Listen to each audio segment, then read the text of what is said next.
Thank you very much, my great people. I value you and you are great inspiration. This is part two of the National Dialogue.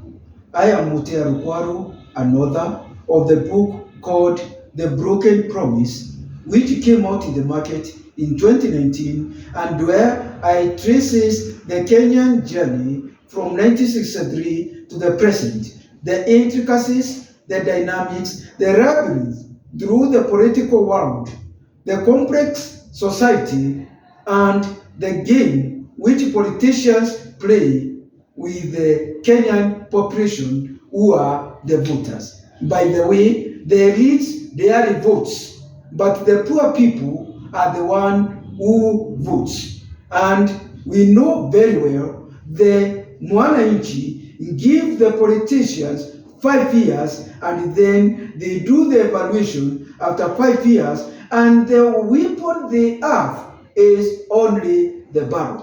The ballot is very valuable. And you say in the one dollar, if the government is not performing, they can be overthrown either through the ballot or the bullet, but overthrowing the government through the bullet has become a very unpopular approach in the world over. And so today, I'm going to get to part two of the National Dialogue. I know there is a National Dialogue which is happening in Bomas of Kenya. And as an author, and as a sociologist, I am trying to put my view, my ideas, which I've expounded in that book in chapter 18.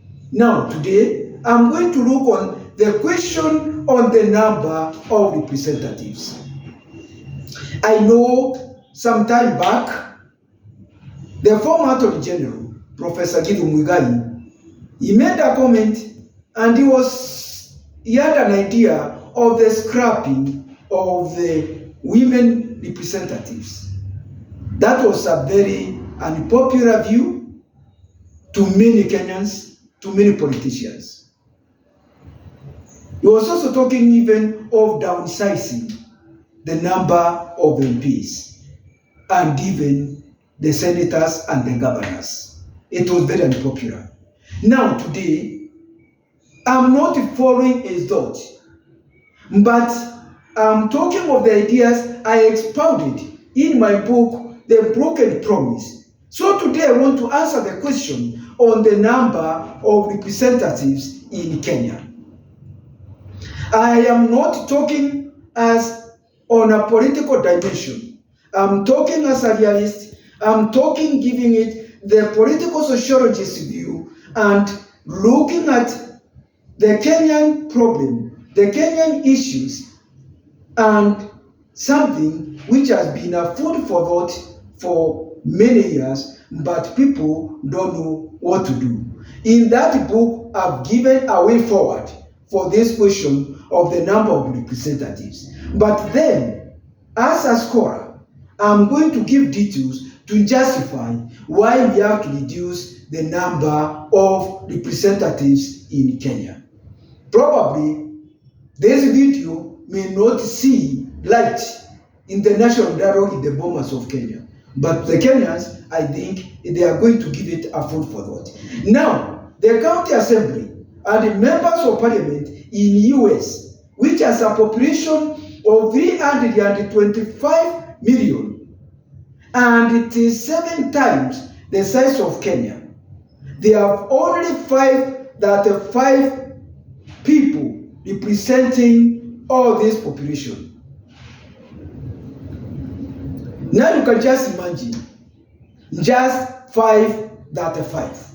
If we consider the Kenyan issue, we have 416 members of National Assembly. We have 67 members of the Senate. And we have 2,000 members of the County Assembly in Kenya. Now if you look at all these representatives, it goes to almost 2,500 representatives.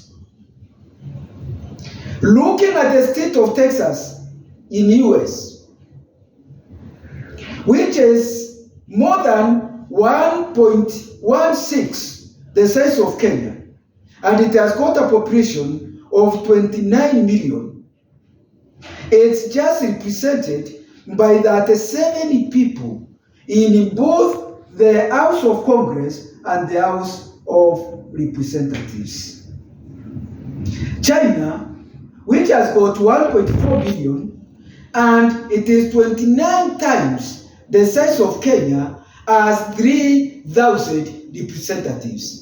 If we extrapolate using the Kenyan issue, it means China should be having 12,000 representatives. Looking at the UK, United Kingdom, which is 2 times smaller than Kenya, and it has a population of 65 million. It has got 950 representatives, or the people who are representing the electorate, the majority, or rather the population of the United Kingdom, which is 65 million.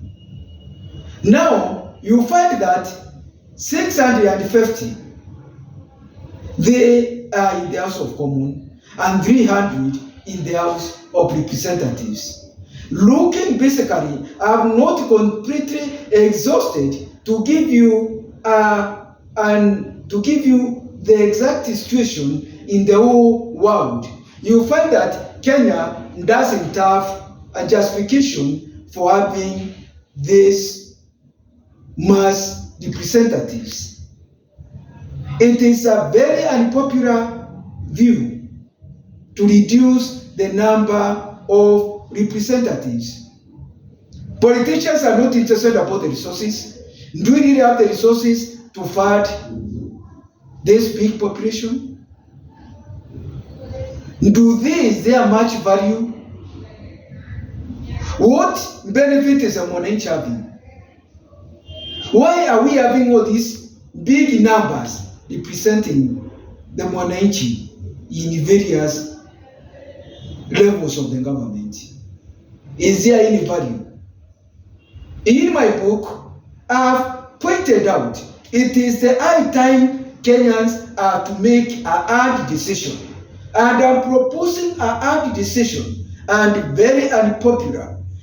Let us ask ourselves, are we concerned about the poor mwananchi? Are we concerned about the resources? We are really struggling in Kenya.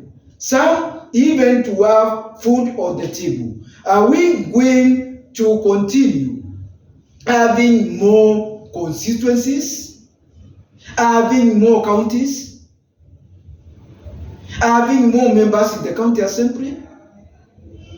Is that a measure? Is that the yardstick to show that we are having developed democracies?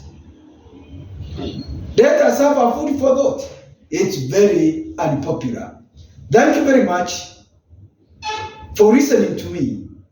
I welcome you to the third part of the national dialogue through the eyes of an author and a sociologist. Thank you very much.